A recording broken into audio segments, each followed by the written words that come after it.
రాష్ట్ర ప్రభుత్వమే బాధ్యత వహించాలి. బీసీల జరిగేటువంటి అన్యాయానికి గౌరవ న్యాయస్థానం గనుక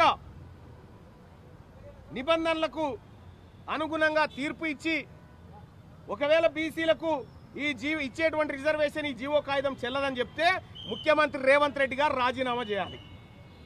మా ఓట్లతో గెలిచి మాకు అవకాశాలు లేకుండా చేసేటువంటి ముఖ్యమంత్రి రేవంత్ రెడ్డి గారు ఈ తెలంగాణ రాష్ట్రానికి ఏమొద్దు, రాజీనామా చేయండి. ఇక న్యాయస్థానం పార్ట్ ఓడిసిన తర్వాత ప్రజాక్షేత్రమే ఉంటుంది, జనమంతా రోడ్ల మీదకి వస్తారు. ఖచ్చితంగా ఆ రోజు వస్తుందని తెలియజేస్తా ఉన్నాను.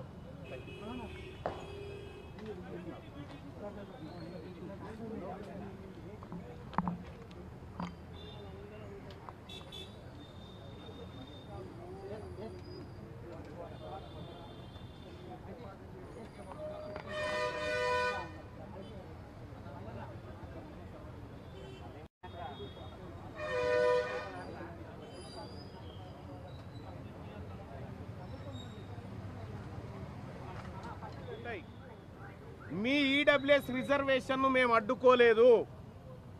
మీ సొమ్ము మీరు తినండి అని చెప్తా ఉన్నాము, మీ వాటా మీరు తినండి అని చెప్తా ఉన్నాము.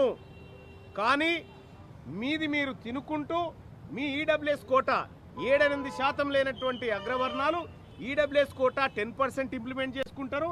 మా బీసీలకు 42%, 60% ఉన్న బీసీలకు 42% రిజర్వేషన్ కావాలంటే వచ్చి మళ్ళీ కేసేస్తారు. ఆయన మేము సహనంతో ఇన్ని రోజులు ఉన్నాం. సరే, గౌరవ న్యాయస్థానం మా బీసీల పక్షాన నిలబడాలని కోరుకుంటా ఉన్నాం.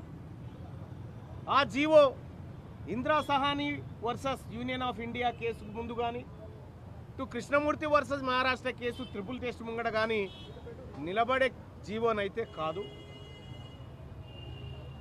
ఇక నెక్స్ట్ రేపో మాపో రేవంత్ రెడ్డి గారు మాట చెప్తుండొచ్చు, మా చెమటంతా దారపోసినాం, మా రక్తం అంతా దారపోసినాం, అయినా సాధించలేకపోయినాం కాబట్టి పార్టీ పరంగా 42% టికెట్లు ఇస్తారని రేపు ఎల్లుండో ప్రెస్ మీట్ పెట్టి చెప్తాడు. ఇక ఇంకేమైనా తేడా రాగానే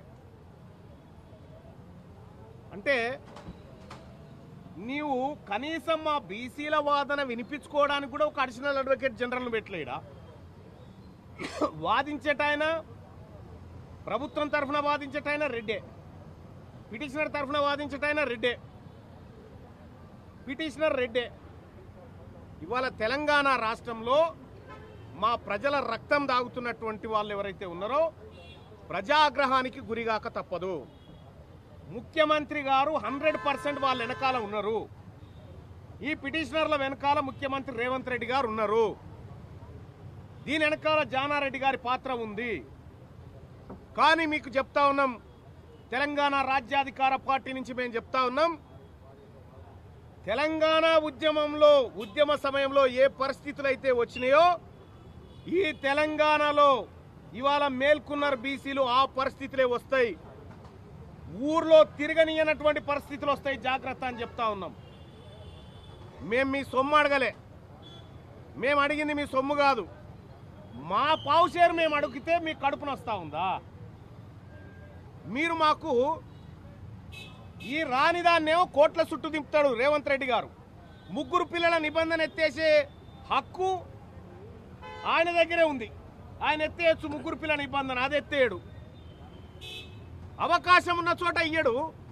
రాని కాడ ఇటువంటి పంచాయతీలు పెట్టించి ఓవైపు జీవో ఇస్తాడు, ఇంకోవైపు రెడ్డి జాగృతి వాళ్ళని కోట్లల్లో కేసులు ఇస్తాడు, తోలిస్తూ ఉంటాడు.